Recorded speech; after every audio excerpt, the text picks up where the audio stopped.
مدرسة بنات نوبة الثانوية للبنات مديرة ومعلمات وطالبات، وأخص المعلمات الست عربية والست شيرين والست هدى وطالبات المدرسة على هذا الأداء المميز اللي فاق كل التوقعات. ما قامت فيه المدرسة لم تقم فيه أي مديرية أو أي مدرسة على مستوى الوطن. يعني أداءكم كان مميز حقيقة، لكم كل الشكر والتقدير والاحترام على هذا الجهد. ما قمت فيه ليس عبارة عن جهد وعبارة عن تمثيل عرس فلسطيني، انتم رسختوا التراث الفلسطيني، التراث الفلسطيني اللي غاب كثير عن الناس. ما قمت فيه وما أديتوه من فقرات في هذا العرس 90% من اللي كانوا قاعدين ما كانوا بيعرفوا هذا التراث الفلسطيني.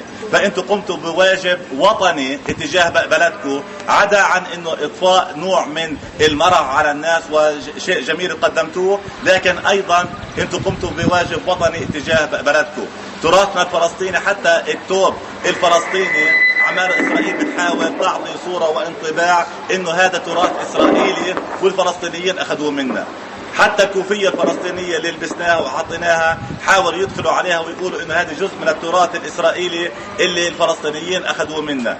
حتى اذا تابعتوا حبة الفلافل، لما لاحظتوا كان يتابع انه لما اجى اوباما عملوا له الفطور في الفنادق فلافل على اساس يقولوا له انه التراث الاسرائيلي في قلبه فلافل والفلسطينيين سرقوه منا. فالما قمت فيه هو حفاظ على الهوية الفلسطينية، حفاظ على التراث الفلسطيني.